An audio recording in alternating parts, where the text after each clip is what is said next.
What Putin needs right now is a friend, a powerful friend, someone who can support him financially and militarily. The obvious candidate is China. Reports say Putin has already reached out. Russia wants China to supply military equipment. At first glance, it makes perfect sense. NATO is flooding Ukraine with weapons, so why should Russia not do the same? For starters, the equation is different.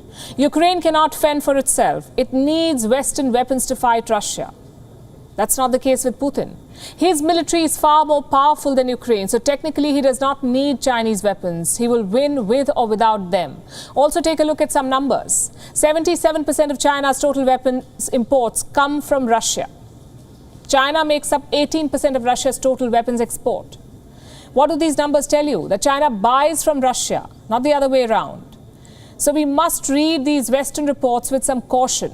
Having said that, would Putin love to get some Chinese weapons? Of course he would. Not because he needs them to win the war, but to solidify his partnership with Beijing.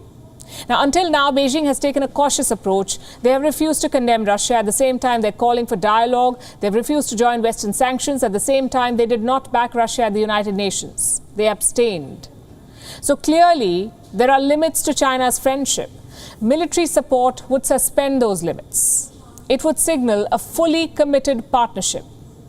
And the US is trying very hard to prevent that. Let me quote what National Security Advisor Jake Sullivan said about China helping Russia. "We will not allow that to go forward," he says, "and allow there to be a lifeline to Russia from these economic sanctions from any country, anywhere in the world." So Washington is quite clear. If you help Russia, you will face consequences. That is their message to the world. You will be caught in the crossfire. How does China see this threat? As part of America's disinformation campaign, this is what they said. Recently, the US has been spreading disinformation against China in regards to the Ukraine issue, time after time, with sinister intentions. China's position on the Ukraine issue is consistent and clear, and we have always played a constructive role in persuading peace and promoting talks. It is imperative that all parties exercise restraint, de-escalate tensions rather than exacerbate them, and push for a diplomatic solution rather than further escalating the situation.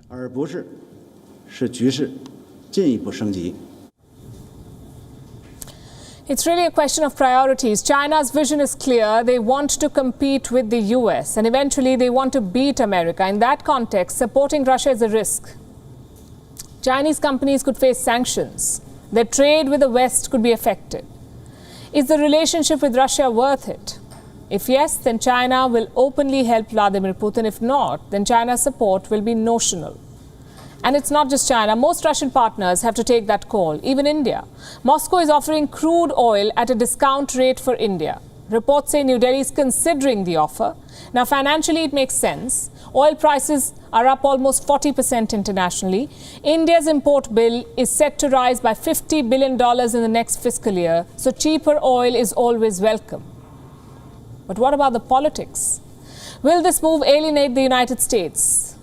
There are no indications so far. In fact, the Pentagon is keen on selling more weapons to India. On Saturday, a top US admiral was testifying before Congress. He was asked a straightforward question. What more can the US do to build a partnership with India?